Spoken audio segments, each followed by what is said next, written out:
You're listening to Dane and Jeff's Media Dump. Normally I'd say these assholes are the perfect excuse for birth control, but some jackass paid me a lot of cash, so hail to the kings, baby.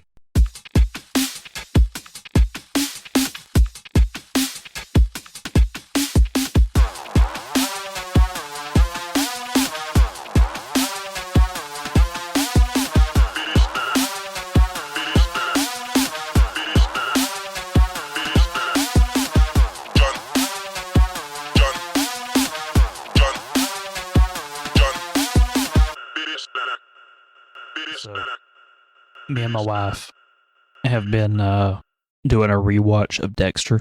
Have you ever watched that show? I have not, but it is on my to-watch list.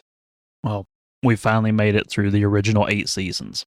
The reason we're doing a rewatch, the end of this week is the premiere episode of the new revival series they're doing. The next, the part 3 revival series, or part 2. I think didn't they just have one a couple of years ago? It is the third new series that they've put out. So there was the 8-season original run. And then 10 years after that wrapped up, they did a 1-season shot called Dexter New Blood.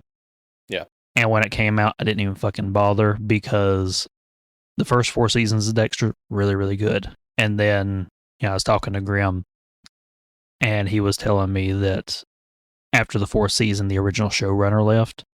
And I said, that makes perfect sense because starting with season 5, it was just kind of they lost the plot and it started going downhill. Which is the season with John Lithgow? Season 4. Perfect. So I know when to stop. Now, the original showrunner is back for the revival series, though, because my wife found out about it because she didn't know about it. I never bothered to mention it. And she had forgot how it went downhill, which on a rewatch, the last 4 seasons are not as terrible as I remember them being in retrospect. It's just a change in quality. Yeah. Change in writing. There was the first 4 are still the strongest, but they were better than I remembered them being. But her seeing that, she's like, here, let's watch this. I want to check it out. I like Dexter. I remember liking Dexter. So we watched the revival series a couple months back. And I'm watching, I'm getting into it. I'm like, wow, this feels like the old show. Mm-hmm. Like they got the mojo back. And then after that, they did a prequel season, which I don't know if they're planning on continuing it or not. But it was a prequel to the main series for when Dexter his first day on the job at the Miami Metro Police Department. Mm. So, obviously completely different cast because Michael C. Hall is, an old man. Yeah, he's in his 50s at this point, I think. So he can't pull off a 20-some-year-old Dexter. And oddly enough, they get Christian Slater to play his dad. And it's not distracting. It's not like the entire time you're thinking, you were in a terrible Uwe Boll movie. All right, you're going to have to narrow it down. Alone in the Dark. Oh, yeah, that's right. He was in Alone in the Dark. Man, that movie made so little sense. They had to put like a fucking 10-minute text crawl at the beginning to try and put some kind of sense to it. And it still didn't make any fucking sense. So you're saying is that something we are going to be watching in Spooktember? I don't know if I would do that to us to Spooktember. Willy's Wonderland, maybe. I mean, I still have one movie that's on the docket. That's going to be my first pick for when Spooktember comes around. I think I told you, and you're all for it. And I think maybe Dalton is in for it as well. If it's the one I'm thinking about, yeah. And he has made a request for one that he would like, that if we do, he wants to show up for. Well, I suppose we can allow that, but it's a $5 minimum. He gave us our theme songs. $2 minimum.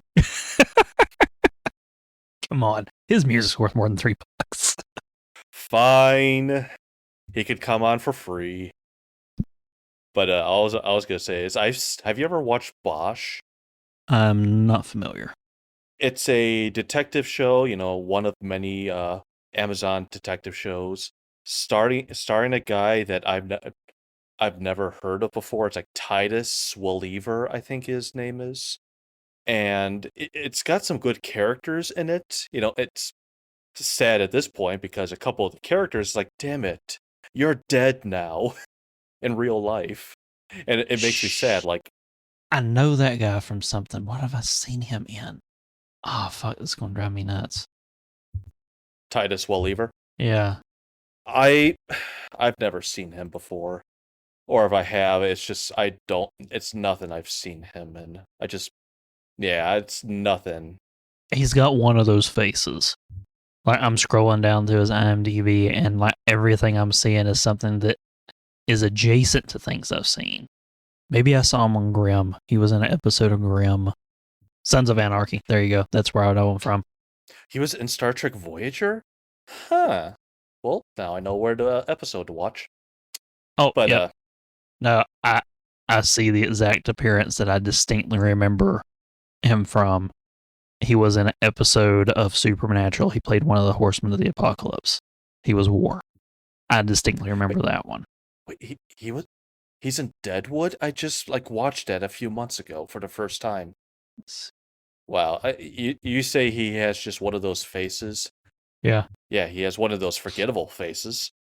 Well, see, But the thing that drives me nuts about, because I remember watching him and seeing him in that episode of Supernatural, and he looked just like a dude that I worked with at Walmart at the time, who was a formal postal worker, and all that entails. For the listeners, damn it, I've ruined my joke. For the viewers, my eyebrow is severely cocked right now. But I might have to check that show out. I like the show and everything. I'm just unsure. I'm not sure about him As a character and actor. As the person portraying this character. So I guess his acting style. I'm just unsure of it. I mean, it's story-wise, it makes sense. He's, I think, a former Marine or former Special Forces. Some really... He had like 20, 25 years in a like hard-ass military. And so he's kind of stoic. But you could definitely tell he's bearing a lot of like anger, especially when he deals with people or victims, or like the press, for example. It's like, oh, this person just murdered another prostitute. How does it feel knowing that your mother, who was a prostitute, was murdered and the murder was never solved? It's just like, first off, what kind of question? Why are you asking that question? It has nothing to do with anything. And you could definitely tell he's trying to bite his tongue. But at the same time, he's kind of like House. It's just like, I don't give a shit. Fuck you. Now, House was a good one. His first season, I'm unsure of, but he did start warming up to me in season 2. So we'll see. I will say the two actors that made me sad to see that are dead in real life were Lance Reddick and Annie Wershing. It's like, damn it, this sucks. Because Lance Reddick, you would know him as Charon in John Wick, and Annie Wershing, she was in 24. She was the Boar Queen in Star Trek Picard. Both died very young, cancer. So I was like, damn it, this sucks seeing you both again. And the reason I watched it is just because they just did the new series, Legacy. Yeah, I might have to check this one out. For the most part, I have been enjoying it. It's just something else to watch while, I finished obviously when like Clarkson's Farm comes out, like it's like, all right, I'm immediately gonna binge you. Yellowstone I've been watching just because that's the only Taylor Sheridan show I haven't watched yet. I've heard a lot of talk about Yellowstone, but I've never actually watched a single episode of it. I think it's very good. Kevin Costner does a hell of a job. I imagine that they told him that, we were filming this many hours of, something we're going to put you in. And he's thinking, yeah, I like long movies. Yeah, it's a movie. You say that, and of course they just what was it last year? Just did the 3 hour American Frontier movie, which I've been meaning to watch, but it's just like that's 3 hours I need to devote my time to. I'll never understand why he became so synonymous with overbloated runtimes. I don't know. Just 'Cause his Robin Hood was all right, but it was really long. My dad really liked The Postman, but well, the same with Wyatt Earp. That was like a 3 hour, 3.5 hour long movie, whereas Tombstone was just like a breezy 2 hour movie. yeah, I think it was either right at 2 or just over 2. And Hatfields and McCoys, I think, might be his best work, and that's 6 hours long. But that's him and Paxton, my boy. yeah, our boy Bill Paxton. Actually, do you know that it's slight off top? Well, it's not off topic. It's just a slight tangent. This is a media dump. Hell yes. For the first time, just because, the day we're recording this, we just had the 4th of July weekend. And it's like, okay, the one movie I always watch around this time because I watch Patton. It's one of my favorite movies of all time. It's my favorite war movie. It's like, fuck yes. I have never seen Platoon before. And I watched Platoon strictly because of the fact of Tadpog. I saw you talking about that over on their Discord. And I'm like, I think I've watched Platoon. I don't remember it though. Everyone's just like, man, that is a hard. Hold on, I'm peeking. Gonna lower the volume a little. All right, hello. Okay, sorry, I was peeking a little. But everyone's like, man, that is a depressing movie. It's like hard to watch. It's like I get it, but it's just like it's just a typical bad feeling war movie. It's just we see a bunch of them. I mean, it's very good. Don't get me wrong. Yeah. But everyone's like, man, it's like it's gonna be a hard movie to watch. It's like it really wasn't. I think the last war movie I watched was the Andrew Garfield flick, Hacksaw Ridge. Never seen it. Pretty good. The whole premise was, based on true story stuff. I think he was an army doc who was a pacifist and refused to take a rifle with him. Yeah. And just saved a bunch of people storming a beach. And I forget which battle it was and all the specifics. But yeah, it's one of those movies that you watch and you're like, try not to get choked up at times. Oh, sure. And it's funny you bring up the war movie stuff. I found a new favorite YouTube channel. I think the dude's channel's name is The Fat Electrician. But his main shtick is, at least for the videos that I got, just auto-played all day working yesterday. He goes through and he'll pick some war hero and like tell their life story and put everything in context. Mm-hmm. And I got really into that. Like the Ace of Aces in World War II, Dick Bong, which is a name that sounds like you're making a joke, but the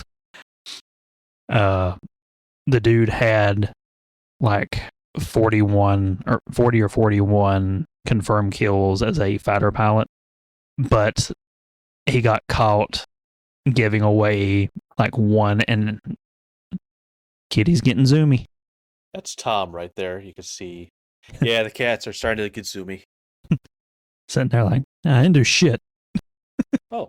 You can't prove it. I don't know if you can see her, but McGear is right there. Yeah. But you were saying, so the guy had like 41 confirmed kills, but he was caught. He was caught giving away his zeros. So like 1 in 2, 1 in 3 kills.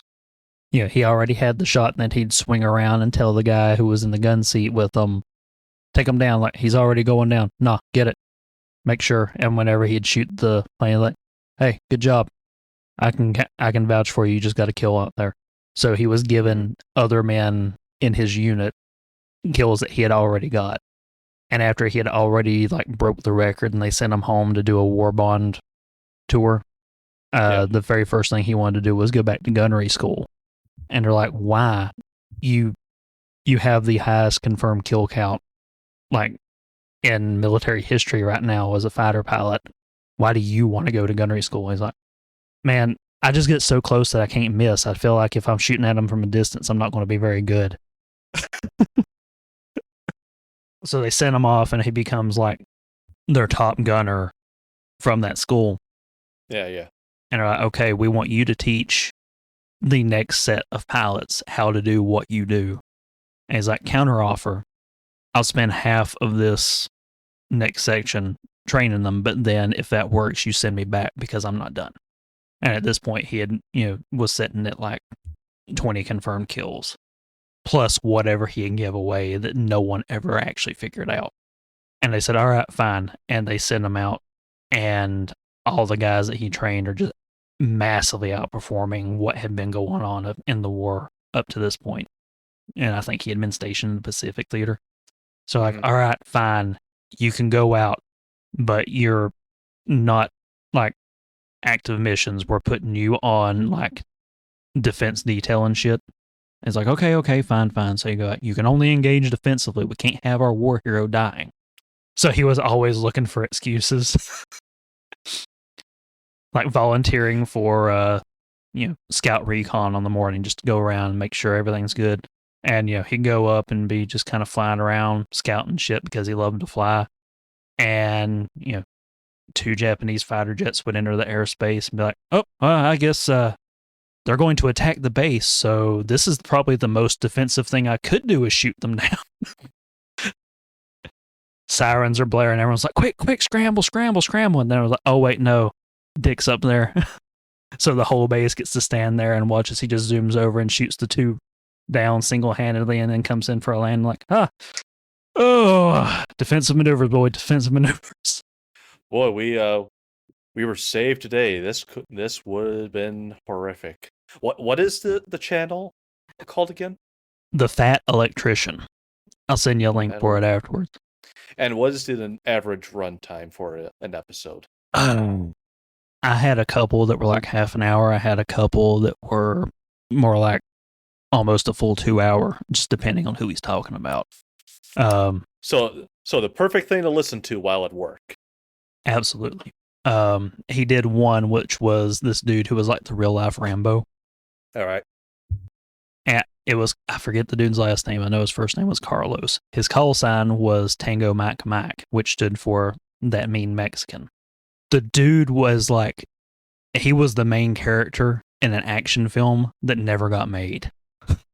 Like, fell out of a plane, broke both of, or no, he stepped on a landmine, broke his back, told him he'd never walk again. He said, fuck that. Was constantly getting in trouble at the military rehab facility where they were essentially trying to teach him how to live the rest of his life in a wheelchair. And he was just constantly exercising his legs like, I'm going to walk again, motherfuckers. And they're getting ready to discharge him. He's like, no, you can't. This is what I'm meant to do. He's like, fine. You're never going to walk again. You need to accept that. The dude stood up. He's like, say that to my face. And the doctor said, fine, Carlos, you can walk out of this room. We'll finish it and I'll send you back. And the motherfucker hobbled his ass out of the room after they told him he'd never walk again just to prove a fucking point. Went back into active duty. Got put in one of those top secret military groups that was not, he made the Green Berets and they yanked him immediately and stuck him in this multi top of the line special forces amalgamation that was doing operations in Cambodia where we weren't supposed to be, that they just declassified details of like a few years ago. It sounds like something I would definitely enjoy, and I'll start listening to them. Oh man, because I love these kind. I've read a couple books. I've watched the movie. I think Patton is just a cool character, and the fact that you're telling me that there's basically more characters is just like, it's like, dude, you're the best fighter pilot we've ever had. You're free to go home. But I just love it so much. I want to go back to fight. It's just like I have a lot of respect for those kinds of people. one episode, the dude said it's never the guys who are like the top athletic guys who go in the military who become the war heroes. It's always the underdog guy who just says, no, you're not going to be able to get rid of me no matter what. I'm sticking through it. Mm-hmm. Those are the ones who seem to be the just rise to the top over and over. I'm waiting to come across one where he talks about Chesty Puller, Big Dick Brandon's personal hero. Uh-huh. He's the most decorated Marine, like in Marine Corps history. Which I think he's one. There was a couple of guys that this dude's talked about who were double Medal of Honor nominees, but it became a standard that you don't give the Medal of Honor to somebody twice. But there's several stories of people who should have had it multiple times. Mm-hmm. But yeah, just watching these military movies, and I actually also just started watching Patton 360, which is, do you remember those history shows where it's like, one of them was about the aircraft carrier Enterprise, where it's like, we're going to be following this specific subject throughout the entirety of their battles in World War II. So it's like one guy that they're interviewing is like, oh yeah, I was in the first fight with Patton leading in North Africa, and I was with him the entire time. Like he followed that general throughout North Africa, Sicily, Europe, and he still came home. Man. But watching all this, it's like, I want to play a shooting war game. And I said this in Discord. It's just like, there's something I need to play, because playing a hunting game is not going to cut it. So that's why I went through the PlayStation Store. It's like, oh, Ghost Recon Wildlands for PlayStation, and it's included in my current premium subscription. Download, and I've been enjoying the hell out of it. Some say maybe a little too much. I haven't played a game like this since Mass Effect, or I haven't put this amount of time and effort into a game since Mass Effect. Now, compare that with me, who last week fired up his PS3 and loaded up Dark Souls. That's my fucking comfort game, man. Dark Souls. Hey, man, I get it. And that would never be. Go ahead. Go for it. No, I was just going to say, it's never going to be a comfort game for me, because I know for a fact that that game is just going to constantly kick my ass. It's just like, well, why do you play Hades? Because I'm okay at Hades. Honestly, the older Souls titles like Demon Souls and Dark Souls, while they are the most punishing when you fuck up, they are much slower paced. So as long as you don't get greedy, they are the easiest ones to overcome. I'm greedy.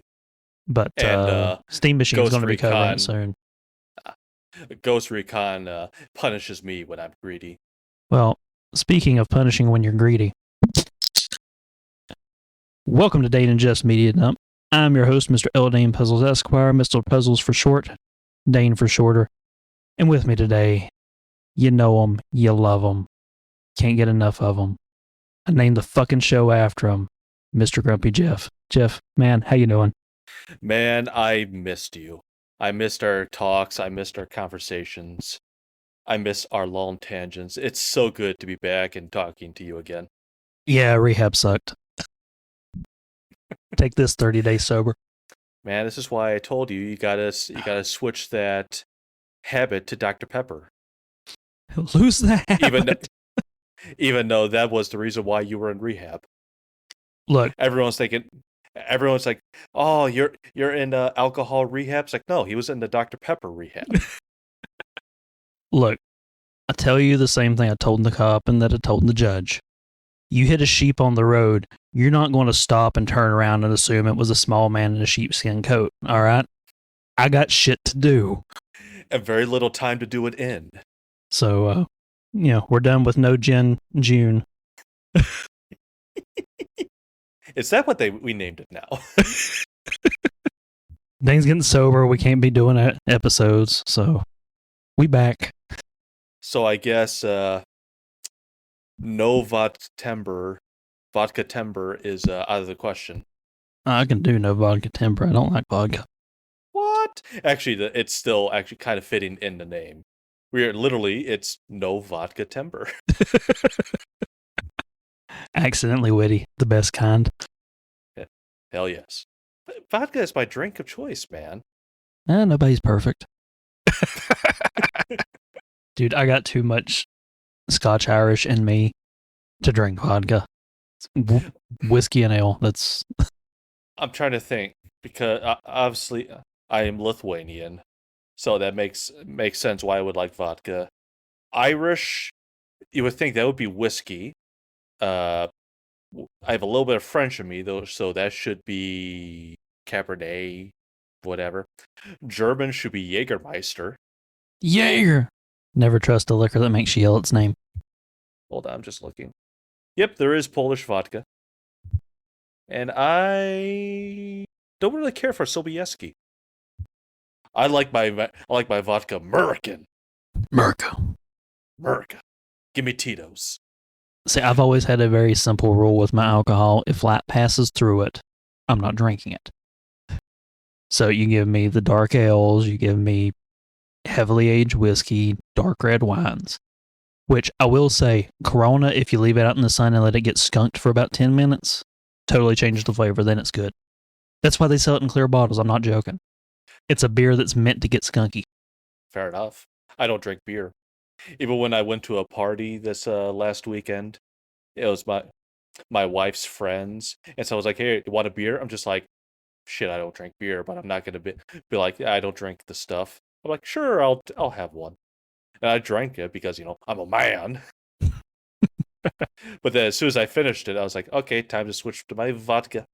Now, a buddy of mine at my old church, him and his ex-wife, now ex-wife, when they would go out to eat and they would order drinks, he would order the really fruity mixed drinks and she would just order a fucking Budweiser until I made fun of him, and then he started ordering the drinks at the same time so that like he was ordering on her behalf, and the waiter would always come out and put them in the wrong people, and he'd be like waiting for the waiter to walk away and he'd swap them over.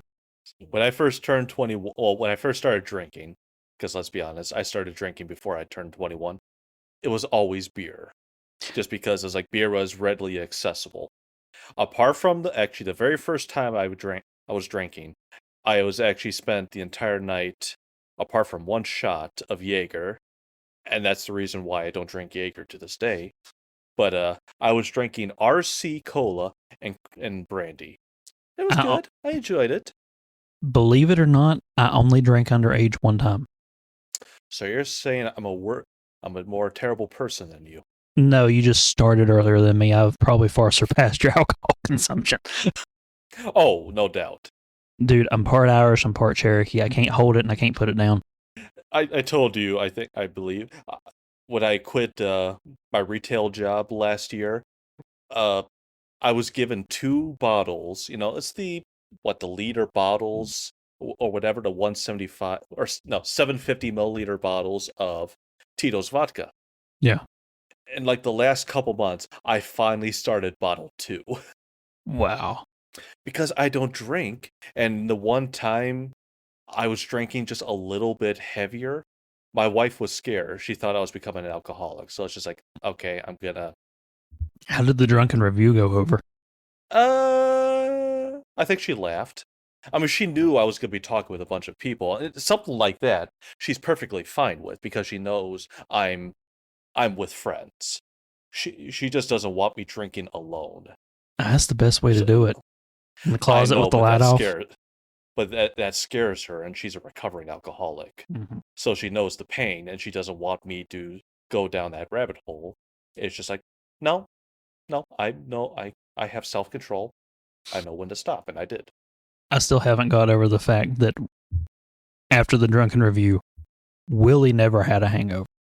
And me and Dalton, like an hour after we finished recording that, he told me that he was puking his guts out.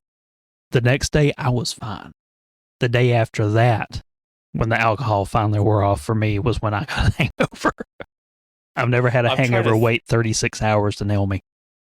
I'm trying to think because I think I mean, I may have had a headache, but I think I was fine the next day. And you saw I was drinking quite a bit.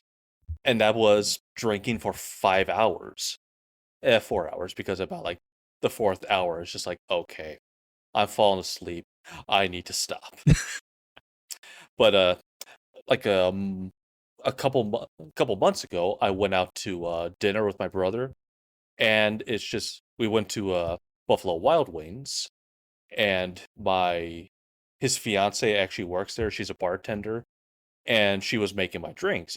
My go-to drink usually is a Tito's and Coke, Coca-Cola and Tito's vodka or whatever is on tap with the cola. And I know for a fact that she was making them a little heavier, and I had 5 of those drinks in about a 2-hour period. So I was kind of stupid, at least for me. For most people, it's just like, what? That's nothing. You lightweight. It's like, for me, that was a lot. I woke up the next morning. I was perfectly fine, but I had a hungover stomach. Explain that to me. It's like, oh yeah, my head is perfectly fine. No headaches. I don't feel drowsy at all, but my stomach was severely hungover. Look, I will take the beer shits over the headache any day. But I didn't have to shit. That was the problem. My stomach was literally just like, I am hungover right now. It didn't make any sense to me. It sounds like your stomach just wasn't used to that much alcohol in that kind of period, but you were hydrated enough to not get the dehydration. I mean, I guess. I mean, I've drank worse. So I don't know what in particular was about that time, but maybe it's just because of the fact that I drank a little too much, and then I woke up at like 4:30 the next morning. But right before I was getting ready to go to work, my wife was just like, "You look terrible. Call your boss and stay home." And I was like, "Well, all right. You don't have to twist my arm hard enough for me to have a day off." And I went to bed for like an additional 2 hours, and I was like, "Yeah." I woke up and I was perfectly fine. So, what have you been up to since last we recorded? Because it's been a minute. It has been a minute, and the only worthwhile thing I can tell you and the viewers, I'm never gonna end that joke because it's funny to me. But while we were on our month hiatus, I had my 1-year wedding anniversary, Mazel tov. and well, thank you. And to celebrate it, my wife and I went on we wanted to get away for a couple days. Just we didn't want to do a hotel or anything. It's just like, what?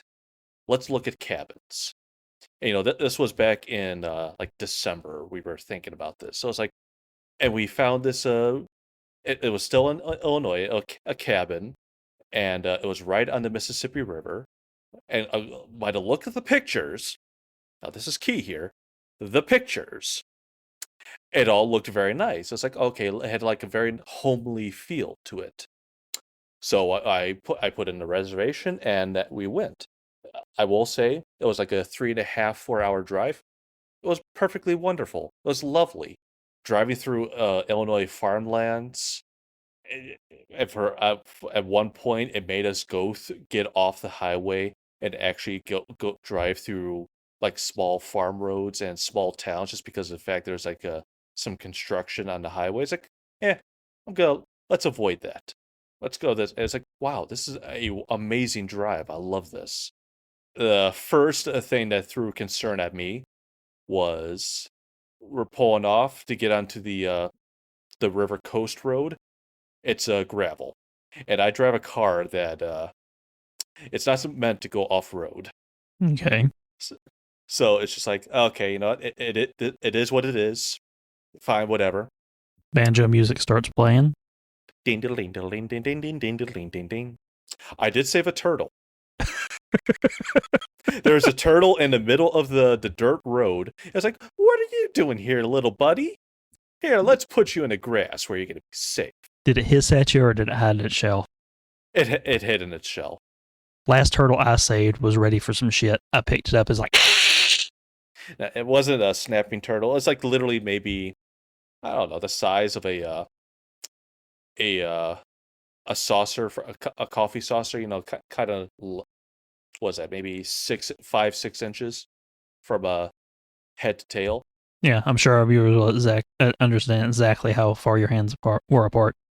5 to 6 inches. But I could make a dick reference, but I was thinking about it. 5 to 6, so about 4 on a ruler. All too real. But then we started coming across some of the neighbors. It's like, oh, the neighbors look nice. We get to the cabin, and both of our jaws immediately dropped. It looked hideous. It was covered in spider webs. There was a lot of damage to like the siding and the roof. There was also one side is a supports for the. It's on a hill, so it needs some support from beams and such. They were snapping. They were beginning to break. Always comforting. So it's like, oh yes. So it's like, okay, it looks horrible. Let's go on the inside. Maybe it's a little, maybe it's just ugly on the outside, beautiful on the inside. No. Everything was rusty. Paint was peeling. The carpet looked terrible. It literally is like, oh my God. We just walked into Friday the 13th, and Jason's going to kill us tonight. Oh man. We were just like, oh my God. So this is how we're going to die. There was garbage everywhere. There was like an 18th or 19th century or like an early 20th century outhouse in the backyard, which had collapsed, but it was still there. So it's just like, okay, this is garbage. Why is it still here? There was 10 years worth of piled leaves. There were termites. Literally, we're just like, we're not going to be able to survive this. So we woke up the next morning. We both slept kind of terrible, just because of the whole experience. All the all the appliances, the stove, the sink was all rusty. The silverware, the plates and such, it was all like dirty and stained, like it's never been cleaned. We just woke up the next morning. We just stared at each other. It's like, we have to go. And it's like 4 o'clock, or not 4 o'clock. It's like 6 o'clock in the morning. We just stared at each other. It's like, let's go home. Well, so we were supposed to stay for 2 days. We stayed what, 14 12 hours? I was going to say like 12 hours, 14 hours. Did you at least disrespect the place? I mean, it was your anniversary. No. We felt dirty. We got home. We immediately jumped in the shower, and it was like a 30-minute shower. We felt disgusted. And this is another thing. So on one of the tables, it was like a little, not a pamphlet, but just like a sheet of like, this is things to worry about when you're, while you're walking about and such. Watch out for mayflies. Okay, I've already seen 50,000 of them just outside in the first minute I've been here. So, oh, they're harmless. They don't bite. Okay, fine, whatever, perfect. Poison ivy. It makes sense. We're in the forest. I perfectly get that. Diamondbacks, water moccasins. So once again, so this is how I'm going to die has entered my thoughts. Well, it's not like they had giant piles of leaves or anything. Not a snake guy? No, I'm perfectly fine with snakes. My wife, no, I won't do it because I hate that boring crap. Same. She's terrified of all reptiles. Even the turtle I was holding, which I told her, it's like, it's perfectly harmless. Look, it's afraid of me. She's like, no, put it in the grass. Drop it. It's like, ugh. It's like, yes, ma'am. But yeah, it's just, we stayed about 14 hours, and we had to get the hell out of there. And I messaged the owner of the place, just thinking like, maybe she'll be nice enough to send me a refund or whatever. She's like, oh, okay, that's it. Didn't say anything. Oh, I'm sorry about your experience or anything like that. She literally was just like, oh, okay, thanks for telling me. So obviously I left a review on that place explaining, he's like, listen, if you want to stay here, by all means, bring a tent. just know Well, just be aware of the fact that if you arrive there, if you reserve that place and it's during a heavy storm, be aware of the fact that the place may collapse because the supports are ready to give. And of course, everyone's thinking it's like, oh man, I would have been pissed and whatnot. My wife and I stared at each other and we laughed because that's all we can do. We were miserable, but this is going to be a fun memory for us. I'm sorry your trip sucked, but I'm glad that you were at least able to have, good humor and good spirits about it in the aftermath. Well, like I said, there's some. The drive there was absolutely lovely. It was beautiful country. Uh, the area itself, the on the Mississippi is absolutely stunning. It was beautiful. I posted some pictures on Discord. And it's just like at the time of sunset, it's like it was absolutely beautiful. It was just the cabin itself that's just like, my God. Well, congratulations on 1 year, though. Well, thank you. But it's just 1 year anniversary, but we've been together there for over 7. I know, but, still, it doesn't matter how long you're together once, you sign the paperwork and now it's going to cost money for them to leave you. It kind of makes it a little more special to celebrate the little milestones. Well, I will say after that horrific experience, it's like we both just agree, like hotels. Man, you've got to still be careful about hotels. I've been to some CDS. Oh, I know. A couple years ago, we went to Galena, Illinois, which is another just like one of those river towns. But Galena is more one of the popular ones, at least in Illinois. It's a very cute, lovely little town. And looking at the pictures for the hotel, it's like, oh wow, this looks very nice and whatnot. Again, pictures. They lied.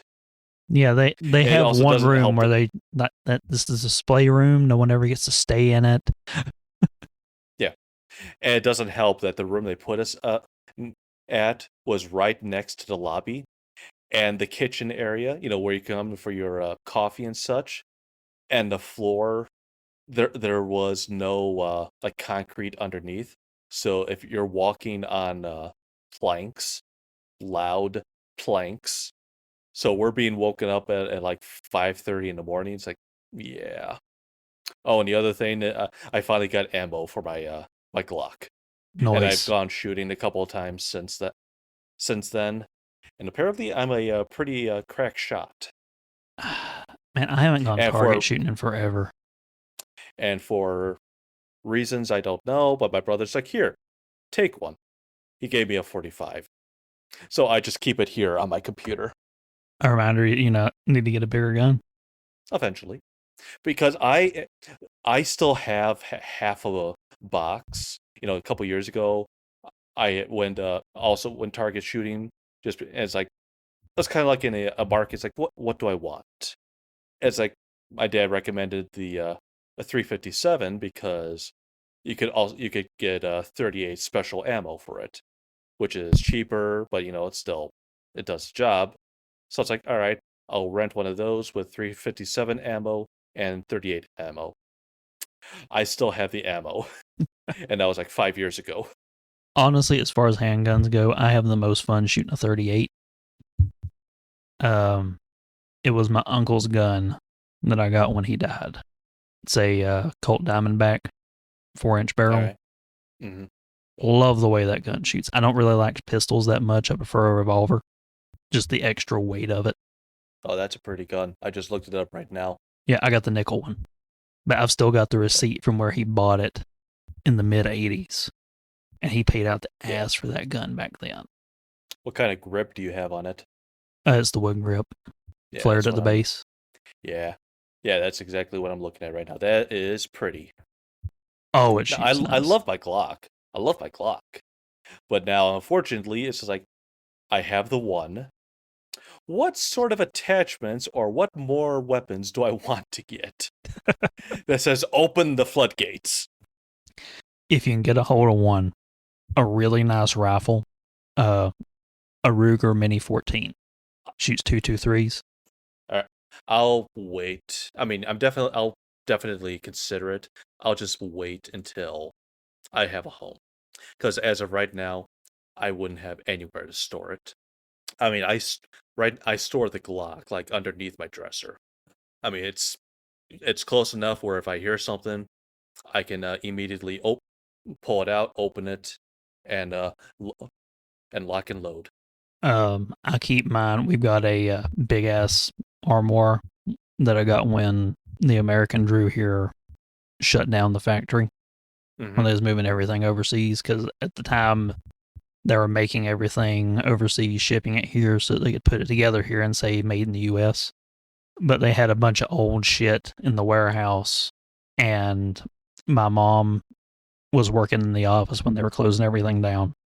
So employees and their families got like first bid on a silent auction type deal on shit that they were getting rid of. And like my grandpa worked there way back in the day. A bunch of family members had worked there over the years. And I went in and I put in a couple of things, and I got this massive armoire at like, I think I was like 16, and I put like $20 down because that's the cash that I had on me, and I won it. And I've had it ever since. All I had to do was I had to buy hardware because it didn't have any of the knobs or handles on it. How old were you again? I'm sorry. Like 16, and I've had it ever since. Oh, wow. So we brought it home, stuck it in the corner. I used it for to serve as an entertainment center, essentially in my room for years. So big ass CRT TV in there, game consoles and all that shit. Now we actually use it for clothes. It's like all my church clothes and my wife's dress clothes are hung up in there, and the closet has our regular shit. And then the dresser that's on the bottom of it's where most of the other shit that we got's at. Yeah. All my stuff's in storage. Dude, but yeah, the office is our storage. You can look around. There's shit piled up everywhere behind me. At least you have an office, sir. Well, I had to sacrifice. Actually, I'm not going to make that joke. I was going to say I had to sacrifice my office for marriage, but I would do it again. Well, when we moved here, I claimed the smallest bedroom in the house. So, for the office space. And the reason it's the smallest is because like a big chunk of the room is kind of cornered inward, because that's where our return vent for the HVAC is and where the water heater is. And like, if you tried to put a bed in here that's bigger than a twin, there's no floor space. So I'm like, this is useless as a bedroom, so it's kind of miscellaneous storage in the office. But the office is basically like, I've got a desk in the corner, I've got 2 big ass shelves full of board games, and then all the other junk in the house is over to the side or in the closet. We're still looking for us. Because everything right now is either too expensive, tax is way too high, or even if it's something like, reasonably priced, the house needs quite a bit of construction. So it's just like, we haven't found that middle yet. But we're in no rush, because why the hell would we want to go? We don't have a mortgage right now. Why would we want to move somewhere to start another mortgage? The crying shame is, around here anyway, a mortgage is cheaper than rent. Same here. There's a place not far from here. It's like 5 minutes, 10 minutes. It is like a 600 square foot apartment, 1 bedroom, 1 bath. It's like $1,800 a month. It's just like, you're crazy. We got really lucky when me and my wife first got married, we were still living at my parents' house. And when we went and found a place to rent, we got super lucky price-wise, because it was like the only place in the county, this was like almost 10 years ago now, where the rent was less than $800 a month on the cheap end. Because like $800 a month for a little 1-bedroom joint kitchen and living room apartment. So I'm just looking it up right now. You can get a 900 square foot unit, 1 bedroom, 1 bath, $2,600 rent. Fuck that shit. Yeah. Word of advice, viewers, don't rent if you can avoid it. Dude, you know the cutoff for like chances of owning a home drops by like 90% of the population the year after we're born. If you were born in 1988 forward, you're pretty much fucked. We did it. Skin of your teeth. Me, literally by 3 weeks. But how about you, buddy? What's been new with you? Oh, so right when we first went on hiatus, the beginning of my super busy month, in celebration for, you know, how good my daughter did for this past year with school, we want to do a little something special because right after her birthday, my wife was going to be having back surgery. So we wanted to try and do something special in advance for her birthday, and we took a trip down to Cherokee. Stayed at the hotel and casino. I think we were down there 2 nights, 3 days, 2 nights. I went into a casino and walked out with more money than I walked in, which is to say, I walked in. Harrah's is run by, like, I think Caesars is the bigger group that runs it, where they get all their shit through. And it was like, hey, sign up for a Caesars gold reward thing and we'll give you 50 free dollars to use and play slots. So they gave me $50 and I had 24 hours to just blow it on the slots. And I walked out with, I walked in with 50, my wife walked in with 50 because we both signed up for it. And we collectively walked out with like $40 off fucking on slots. So we spent all of their money that they gave us and kept everything that came back in and didn't spend it. As you should. So we dropped $100 of play money and left with $40 of real money. There you go. And then you go to the buffet and you rob them there. We never hit the buffet. John Vignette style. We talked about it. You're doing it wrong. You're doing it wrong. Well, see, my daughter eats like a bird. I've seen some birds that eat very quickly. The stereotypical phrase, just eating really, really a lot. When my daughter gets hungry, she can put it the fuck away. But like 9 times out of 10, it's just a few bites. I want to go play. And then right when we're like, all right, get your ass in bed. But I'm hungry. You need to teach that kid the rules of buffets. It's like, listen here, honey. You know how we're always losing money at the casino? Well, this is how we can get our money back. I think that's a John Vignette joke. I think you're right. I lose money at the casino, but I make them pay for it in the buffet. But you here for hour. Eat some vegetable. But they had an arcade in there with a bowling alley to keep the kids occupied. So I took my daughter in there. We played games. We bowled. She kicked my ass. She opened up with a fucking strike. I'm like, this is horse shit. I'm getting mopped by a damn 7-year-old. We went to the Cherokee Museum, looked at a bunch of like modern artwork that they've done, some artifacts, some history stuff in there.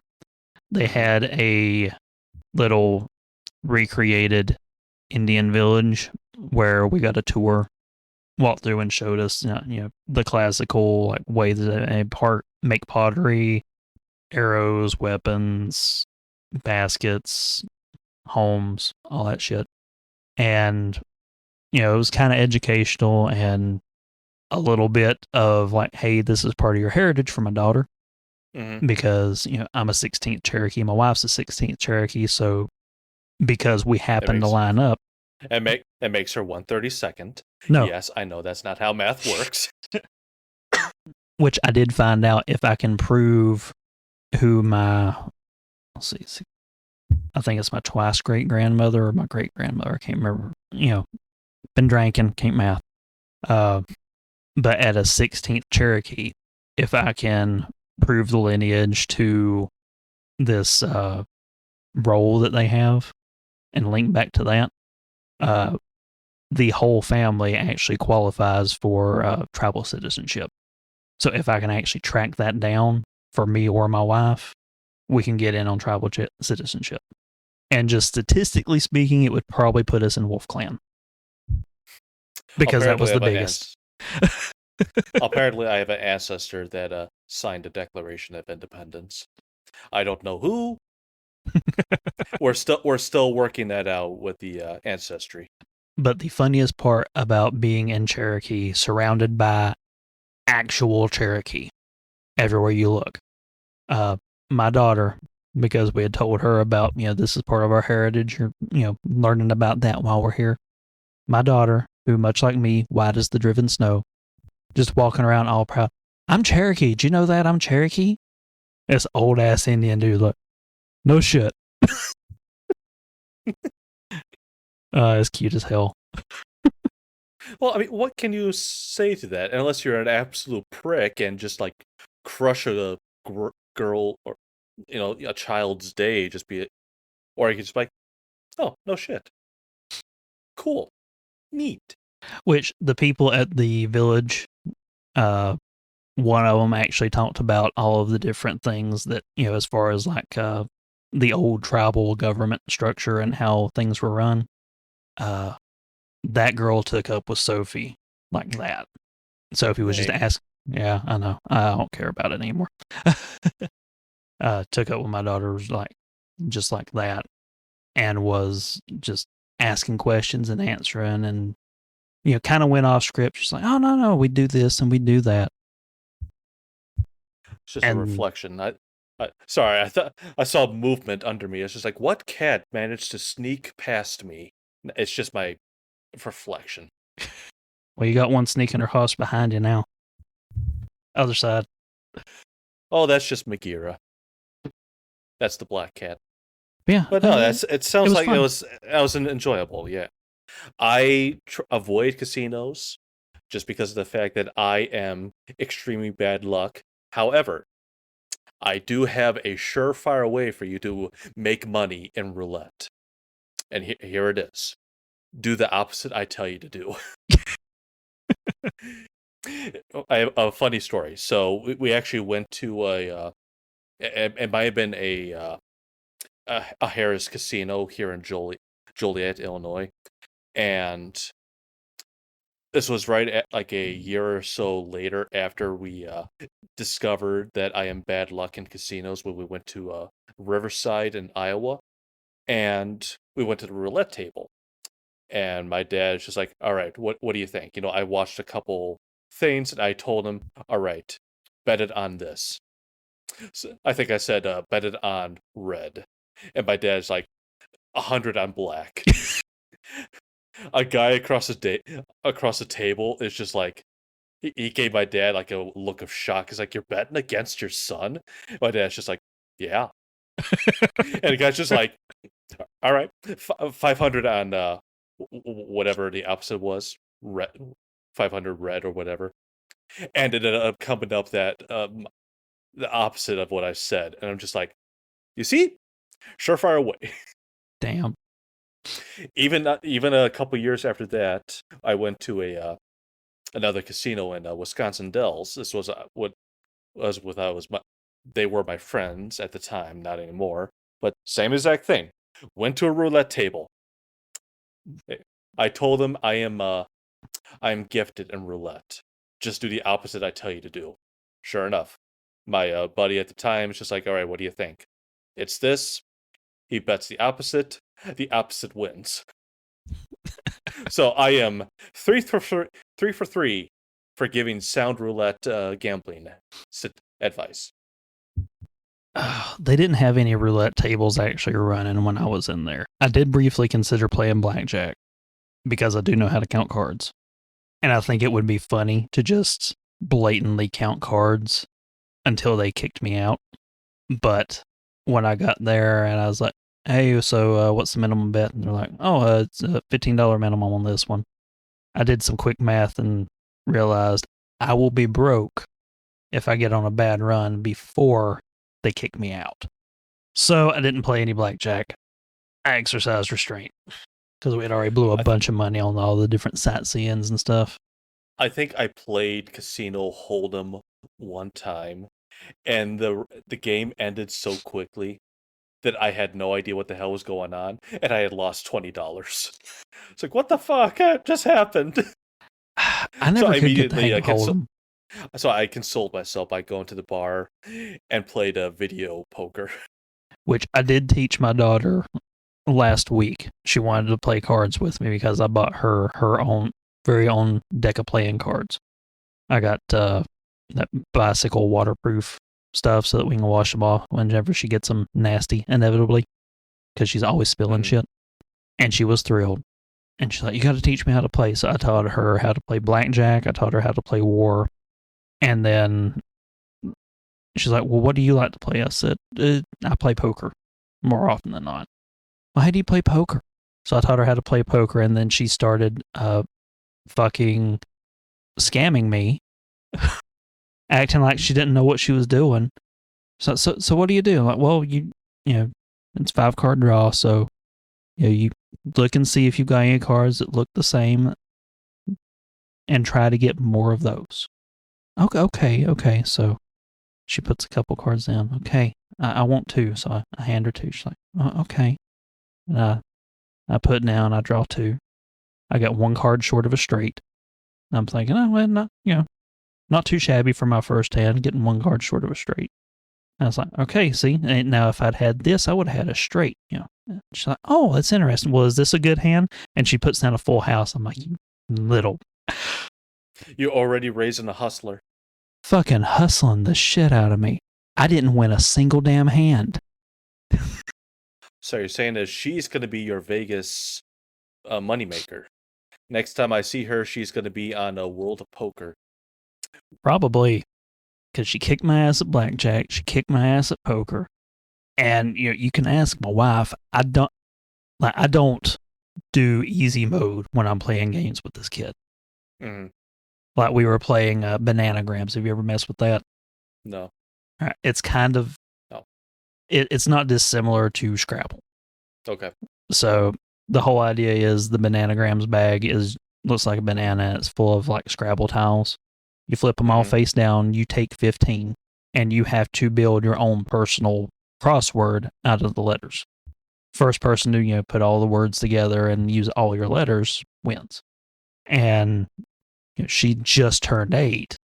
She can read, she can write, but I got a way bigger vocabulary. So I'm just done, and she's not got a word done yet. And my wife's like, Dane, she's 8. Maybe slow the fuck down a little bit. Okay. Do the same shit again. You gotta speed up, kid. Come on. My dad was the same way with chess. He never went easy on me. It's just like, you have to earn it. Well, you have no idea how happy I was when I finally earned that first win. The last time I really got schooled on chess was in band in high school. Our band instructor, Fred McCall, that man was a fucking chess genius. He could whip your ass without even breaking a sweat. Kicked my ass up, down, left, right. We didn't play a whole lot of music in band. We dicked around most of the time. Like, we usually spent the first half hour playing cards. Then we'd play for about 45 minutes, and the last, 15 to 30 minutes, depending, was just, more dicking around. Man, so I actually went to a band class and actually had band. Except after we just had a concert, in which case it's like, okay, it was a week's worth of free time. What'd you play? Trumpet. Which was later, at this point I realized it was a mistake. I was a much better baritone player, but just because I was an idiot and stubborn, it's like, no, I want to play the trumpet. I played saxophone, and starting my sophomore year, we only had like 2 good trumpet players, and they were both seniors when I started. So they graduated in my sophomore year. The upperclassman, who was now a senior and was slowly teaching me in the ways of not giving a fuck, Damien was his name. He taught me how to transpose music. So me and Damien took all of the good trumpet parts from the trumpets, transposed it to saxophone, and just, by force, would steal their parts whenever we would do songs. And Fred, the director, one day he finally realized, like, whoa. Finger, Burchett, what the hell are y'all two doing? Playing. It's like, you weren't playing what's on your sheet music. You were playing the trumpet stuff. Where'd you get that? We transposed it. He's like, you transposed it yourself. Yeah. And then played it better than trumpeters. Yeah. Trumpets. Y'all just lost your part. Damn. And they were all like, what the hell? The first trumpet, he was the same year as me. The meanest thing I ever said to another person in that class was to him. And it was in front of everybody. And even the band director laughed at him after this. I said, Matt, you play trumpet the way an 80-year-old woman sucks dick. Slow, sloppy, and to no effect. And even Fred goes, damn, Dane, you as savage as your mom was. Because he was the same band director that when my mom went to that high school. Damn. But yeah, in later years, I realized, damn it, I should have played baritone. But it is what it is. The real fun part was I got sent to the all-county band one year. And yeah, I played alto. Mm-hmm. And Fred said, Dane, I want you to go to all-county, but I don't want you playing alto. Take the tenor. And I said, but Adam's the tenor sax player. He's like, yeah, but I'm sending you. So I had a weekend to learn how to play the tenor saxophone, which is in a different key from the alto, and learn an entire new set of music because I hadn't played it. And Adam quit band the next year. It pissed him off so much. I remember this was basically every year. I was in marching band, and I didn't really give a fuck. I never practiced, and it pissed off my instructors so much. It's just like, minors, if you keep playing like this, you're gonna dock the whole team a lot of points because you ain't trying. So it's just like, yeah, okay, I'll try harder. I never did. And it's funny. So a lot of the songs we would have a fugue section, which those I don't understand. A fugue section is just like a very. This is basically how I remember it. It's just like a very fast, bunch of notes, and I don't know. Dalton's gonna be screaming at me about this, but Dalton, I don't care. I know the other thing you're talking about. Fred didn't like that style, so most of our music didn't have shit like that. But I think I know the thing you're talking about. But I never practiced it, and I never bothered because it's usually I just didn't want to learn, or because the notes went way too high, and I never practiced to try to increase my octave. And so it's just like I would always just like stop playing and then immediately start playing as soon as the fugue ended. And it pissed off my instructor so much. They said everyone was like pissed off at me. It's like, if you don't, the judge is going to dock us if they hear you doing this. A judge was never by me when we reached that section, so I always got away with it, and we still won a few competitions with my laziness. We never won any competitions. We were really small, and whenever you got a small band in a marching competition, you got to be on fucking point. We were in the largest division. I think my school still is at this point. It's 8A division, and so I think that means the school you're in was like over 3,000, 4,000 kids. Well, the competitions we did, they based it solely on the size of the band, and we barely had enough for single A. But Fred never cared for the competitions. Whenever he retired, the new woman who came in, she was all like, I'm going to get all this stuff together, and she fucking hated my guts. She wanted so bad to have someone else to put in the first sax seat whenever she took over, because at this point Damien's graduated, so it's just me. Yeah. And she realized instantly, oh, he's too good for me to kick out, but I can't get him to do anything that I want. And then we went out on the marching field, and she's like, all right, well, we're going to decide captains based on marching skill instead of seniority. So, since saxophone kind of hugs that line depending on the music between brass and woodwind, yeah, the music that we were playing, the saxophone had more of a woodwind style, than the brass for the marching music that she was doing that year. And she's like, all right, so, everybody go, we'll pick, whoever of the woodwinds is top, brass is top, and percussion is top. Y'all are going to be the captains. You're going to be in charge of that entire section. And the way that she did the drill was essentially had us all marching and yelling out commands. You fucked up, you were out. Last man standing. And I was the last man. I knew the marching shit like the back of my damn hand. Every time she'd call one out, I'd do it perfect. And she was so pissed to have to make me a captain. That's how you do it. And then my last year at the Christmas concert, because I didn't have concert band the next year. We'd already got everything registered, so I wasn't going to be in band the next semester. And we were doing the Christmas concert with the choir. The choir, all the choir stuff was over, and now it was the band's turn to do our solo thing before we did the big final number where everything came together for like the band playing and all the different choir groups singing with our big finale shit. And she was all, wanting to be dramatic about it, so we all filed out and we sat down. And I'm sitting there with my sax, and I whisper over to the guy on the big glass Barry sax. He was a sophomore. I'm like, I'm going to do it. You in or you out? He's like, if you're going to do it, I'm in. And the flute's sitting in front of us. Y'all are going to get in so much trouble. I'm like, I ain't got her next year. What the fuck's she going to do to me? I'm like, you ready, Cole? Follow my lead. And before she can walk out in her big dramatic, present and then, tap, tap, let's go. I start playing the jingle from the Bounty paper towel commercials. The quilted quicker picker upper. And then the Barry sax comes in with me and the Bounty. We got the biggest round of applause the entire night for that little stunt that I pulled. If looks could kill when she come out, I would have been a dead man. After the concert, she's like, you are not welcome in concert band next semester. I said, funny you should say that. I didn't sign up for it. That's how you do it. Oh. Oh, man. So it seems to me that you were a more troublesome student than I was. Oh, I was such an asshole. I was just lazy. Say about halfway through my freshman year, I realized, no one actually gives a shit.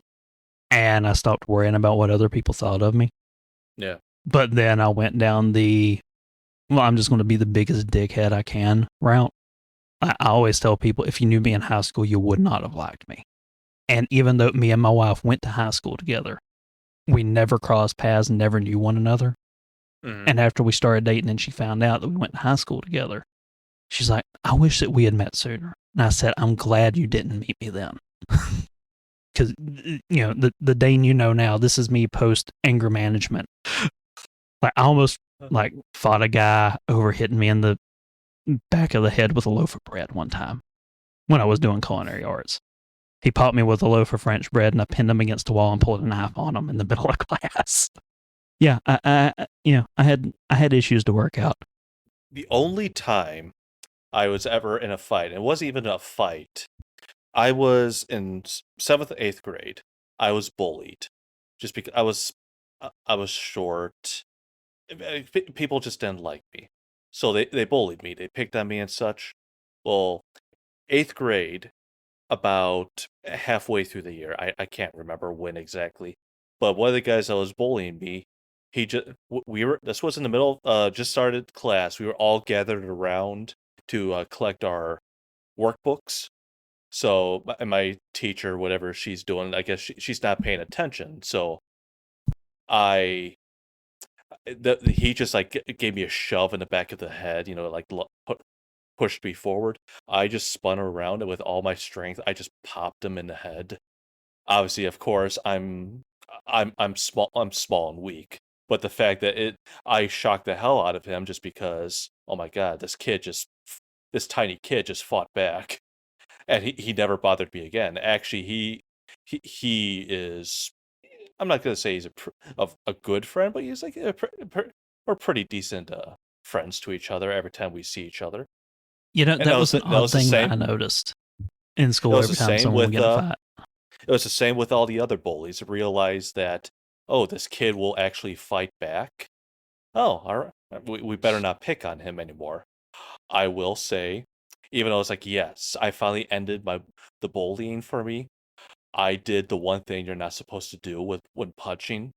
I tucked my thumb, and the I think I may have fractured my thumb. Shit. So, and my dad noticed this. Is he saw me like kind of like flexing my hands, like what'd you do? I, it's like I punched someone. It's like you punched someone. It's like, yeah, I was being bullied and I fought back. It's just like, don't tuck your thumb. It's like, I've learned that and I won't do that again. So, all right, and that was it. This is the same dad. It's just like, caught me catching porn. Don't let your mom see it. I remember being in high school and I was sitting in my room playing video games one day, and my dad walks in. He got home from work. He's like, son, I wanna have a talk with you. And I'm thinking, oh God, what is this? And you talking about don't let your mom find out. Made me think of this. He walks over, he hands me a box of condoms. He's like, I know you're dating now, and it's just want you to be safe. Dad, I'm flattered, but she's barely give me a hug yet.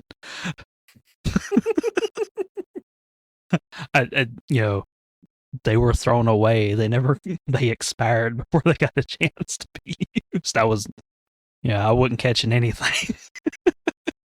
My brother did that to me before. He gave me a couple condoms. It's just like, hey, I know you're inviting your girlfriend over tonight. Here, use protection. It's like we're we make out and such, but we don't do that. We're not at that point yet. So same thing. They expired before I used them. I mean, hell, I didn't get my first kiss until like a year later after that shit.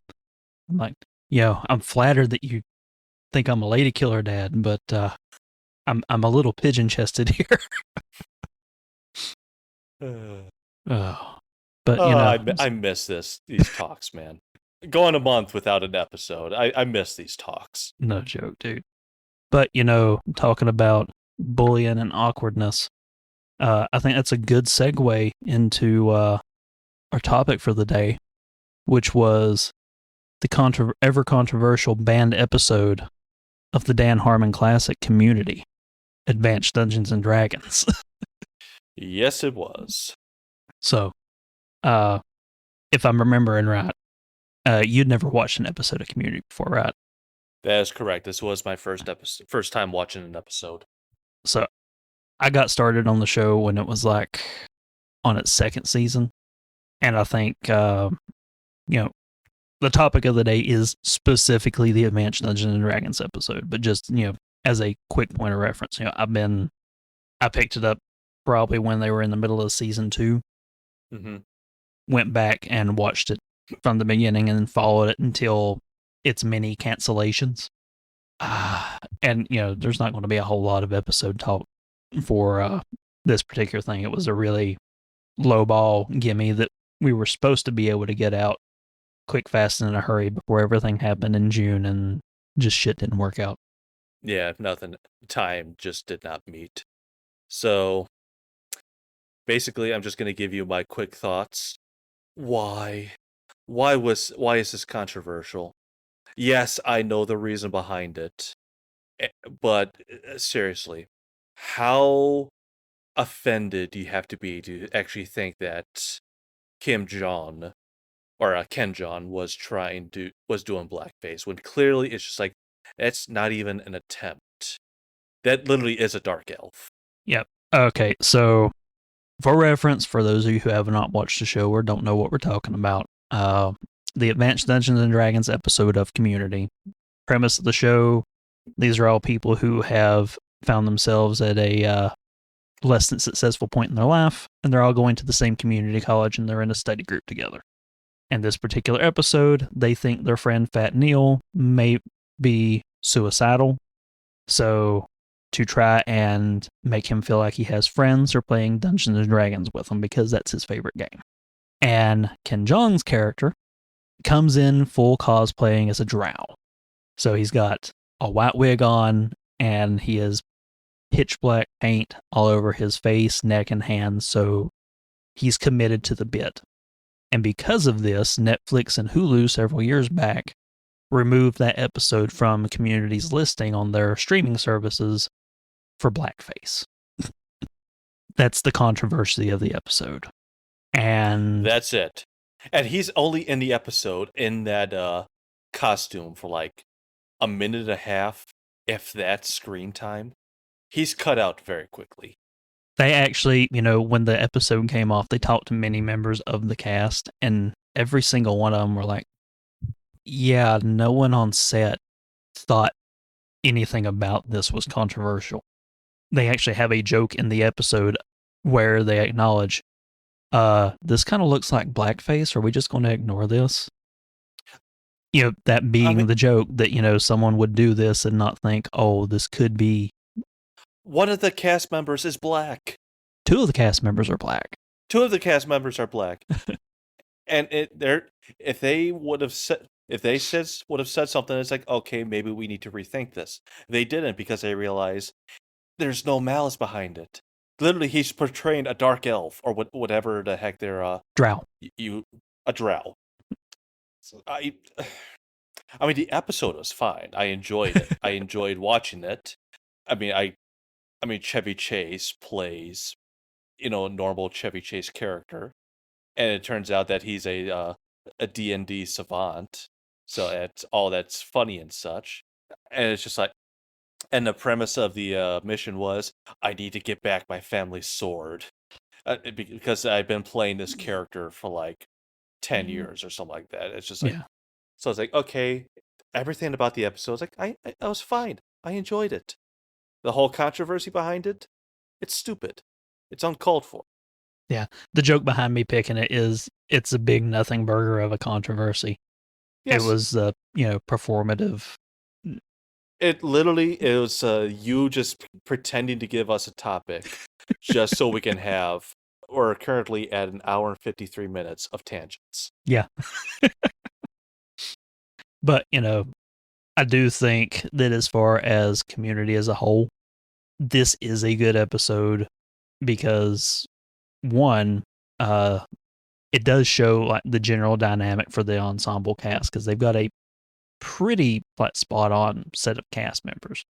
Don Glover, Childish Gambino. He plays the character of Troy. Joel McHale is Jeff, who is probably the closest thing to the central character the show has. Ken Jeong, Chevy Chase, who isn't in the show for the full series, but for playing the spiteful, kind of racist, kind of bigoted older guy, I don't think they could have done a better job on casting. No, he plays that very well in real life. But this episode is basically, you would think, all right, they're playing D&D this episode. So it's probably going to show them like at the table, like maybe a little bit of table talk, and then most of the episode is going to be them dressed up in character in the fantasy make-believe game that they're playing, actually enacting it. No, they literally sat around a table the entire episode with their piece of paper and Abed holding a set of dice. They're maybe showing some graphics and such behind them, kind of like a green screen thing. But otherwise, the entire episode is just them sitting around a library table while Chevy Chase is, because he's the antagonist for this game, this episode, or you could say the entire show, but he is in a janitor's closet. Yeah, I think so. But he set himself up a throne. It's just like, I understand the rules of advanced D&D, because they gave him a book, and it turns out it's just like, I've taken control of this dragon and whatnot. So it's just like, oh, okay, so he's gotten really good, and it's only because of his hubris that he defeats them, or they defeat him. But it all starts because he's pissed that they didn't invite him, and they didn't invite him because they know he's going to be mean to Fat Neil. So they don't want him there to be mean to this guy who's depressed and they're worried is suicidal. He finds out about it and crashes the game. He's like, put me in your game. Okay, you look to your left and you see a naked man shivering in the grass. He will die of exposure in 13 rounds. What do? I wait 14 rounds. But Neil, being nice, he gives him his cloak so that he won't freeze to death. And then because Chevy Chase's character is a dick, he's like, I steal his sword. Abed rolls. It succeeds. I rub my balls on his sword. I take the sword back. I run away. That cape gives him, like 3 times speed. You can't catch him. And then he cheats and he has somebody bring him the module that they're playing, so he gets to read ahead and he knows all the secrets for the story. So when Abed later goes in there to talk to him, like, okay, what are you doing? He, like, hey, the secret amulet that no one would ever find that gets me control of the dragon, I go and get it, and I'm going to attack them with the dragon. So yeah, he's definitely trolling him the entire episode. I mean, I don't know what more to say about this, just because of the fact that we both knew this was just going to be a nothing episode. You just wanted to it's like, hey, let's bring some controversy into this. It's like, this hardly And I'm taking the qualifies piss. as controversy. Yeah, I was taking the piss. So it's just like, well, my thoughts on the episode? I liked it. Will I watch Community? Well, maybe.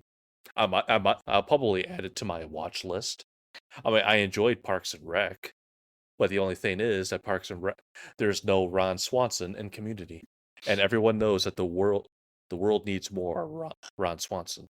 It's worth watching Community at least until, I can't remember if it's season 4 or 5, where members of the cast start leaving.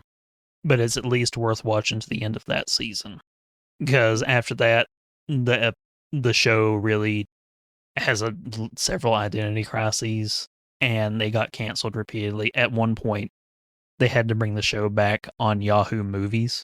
Remember that? I do. Yeah. Most people don't. Everyone's like, wait, Yahoo had a movie streaming service? Yeah, it was very short-lived. Very short-lived. So yeah, that's the controversial episode of Community. What are we doing for next week? Or next episode? Well, I do have one more thing to say about this episode. Go ahead. And this is probably the real reason that this episode is near and dear to my heart. I thought tabletop RPGs were just for nerds until watching this episode, and the fact that it shows, it's very, very shortened and simplified, but just showing people actually playing an RPG. This episode of Community actually made me go, you know what? Maybe I will give RPGs a shot. And I actually ordered the Advanced Dungeons and Dragons 2nd edition books and read through the books and was going to play D&D. And then I realized, oh wait, no one's neckbeardy enough to still be playing 2nd edition AD&D nowadays. Because I think this was when 4th edition was out. But this actually got me into RPGs. What actually got me interested enough is like, I'm going to buy me 2 sets of dice. I know I'm probably never going to use them, but it's just like, you know what? Why the hell not?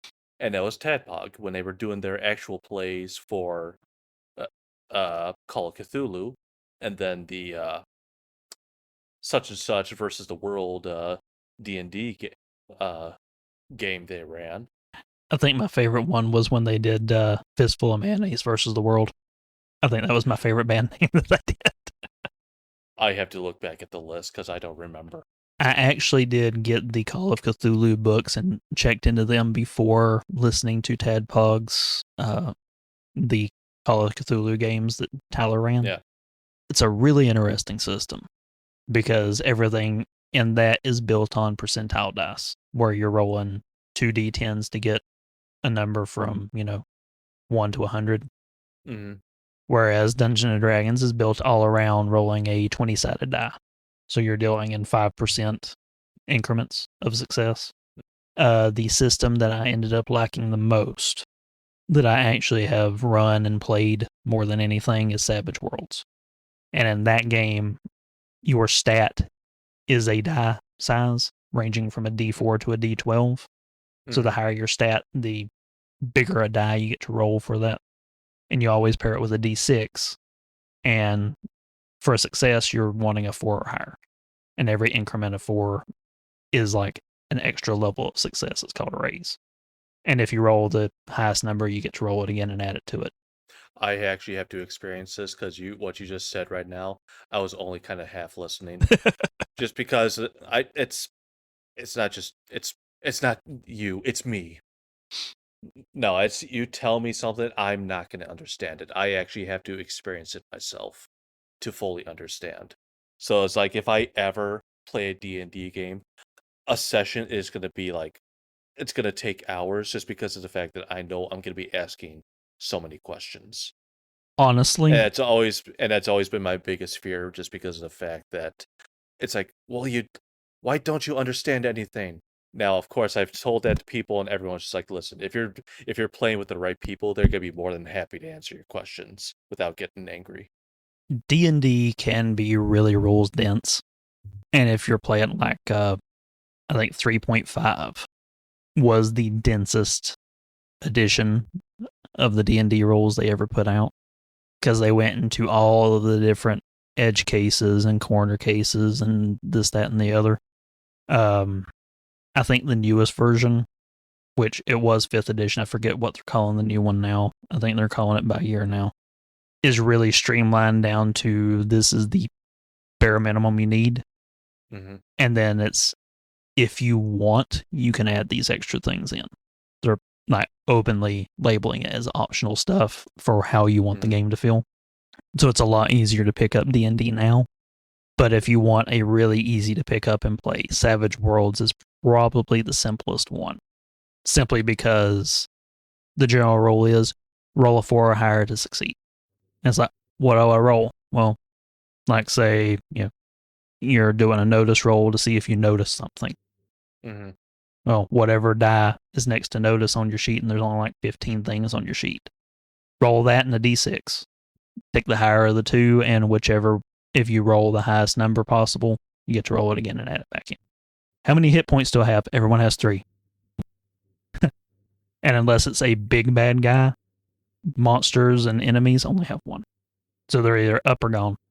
It seems like one of these days, Dalton or someone is going to host a tabletop game. And we'll probably always have to do it online or whatever with cameras, but you know what? If it can be done, I'm down for it. We should have a Steam Machine hosts game. I think that would be really interesting. Because there's at least 6. And I'd say most of us have at least played a couple of RPGs. So whatever we did would be pretty easy to be like, oh yeah, you do this, for anyone like you who hadn't played one before. I has no idea what the hell they're doing. But help, most of them now, you don't even have to buy a book. They'll have the basic rules up for free. Maybe one day. But not today. No. Today, we just had a quick discussion about Advanced D&D. Have no idea why it was controversial. Like I said, enjoyable episode. I may start watching the rest of Community, at least up until the point I think you said 4th season. Then after that, it's like everyone starts leaving and such. It's like, okay, I know when to end. Yeah.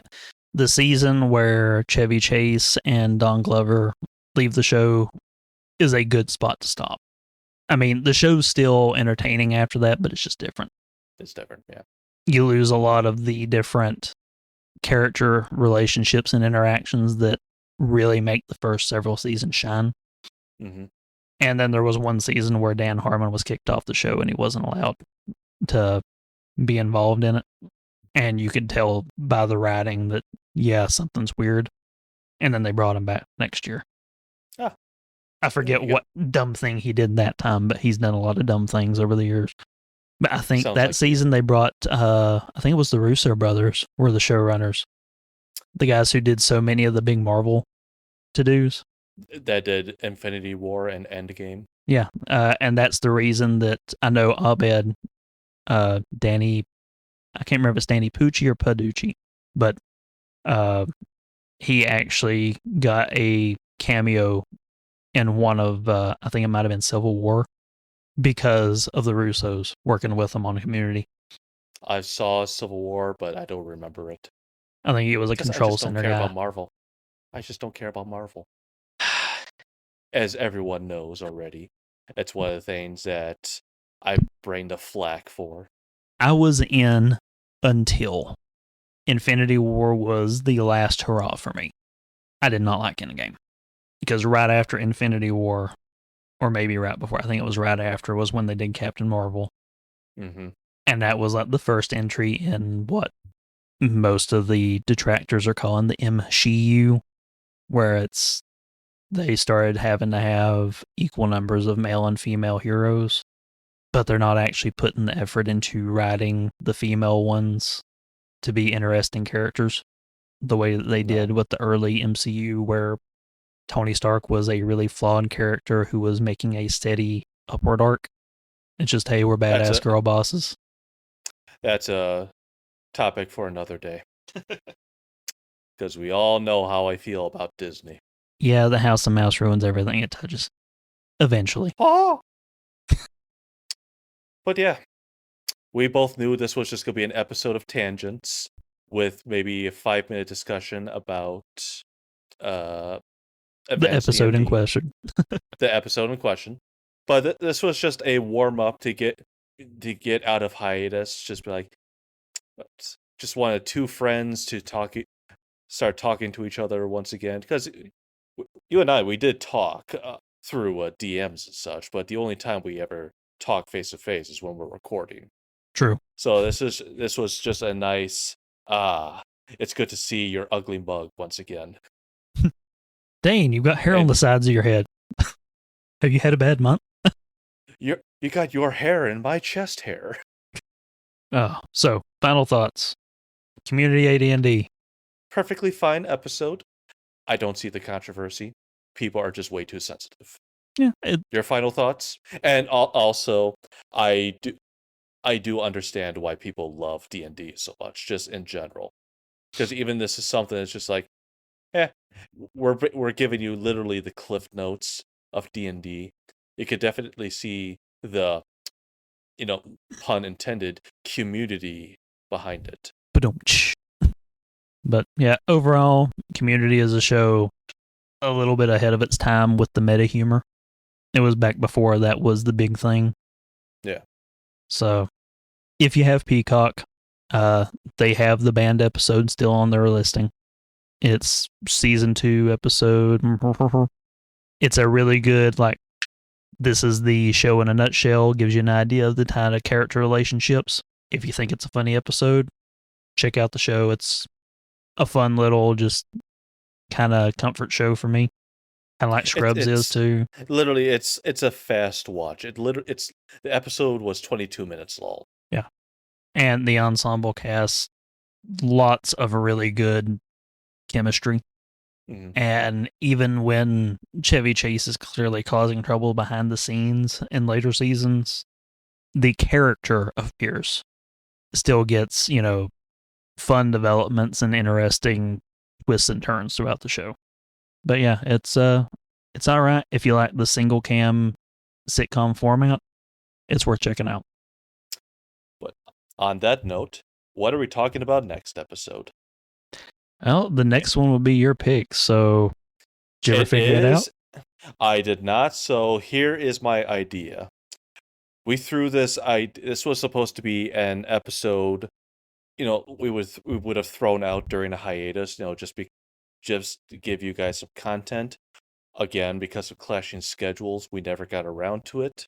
So I am proposing the listener questions. All right. So that sounds like a good idea. We'll do a punt. We're going to do an oops all questions next time, and then that'll give Jeff a couple weeks to figure out what he's going to inflict on me next. And behind the scenes, we'll start planning out our Spooktember event, because that's going to be coming up in a couple months. Yeah, and, hard to believe it's already 2 months away. Less than 2 months.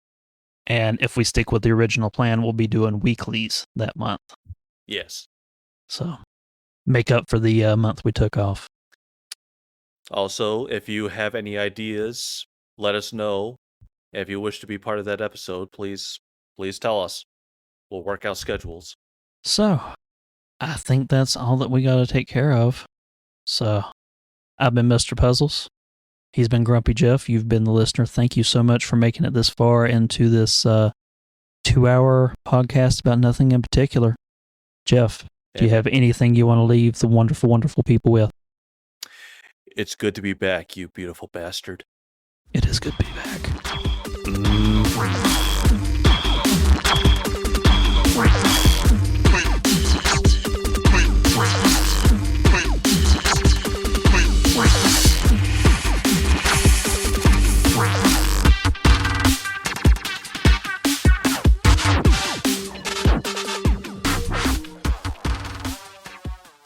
Our theme song is Moonpath by Nile The Nightmare. You can find a link to that track as well as his full discography in the show notes or by visiting nilethenightmare.bandcamp.com.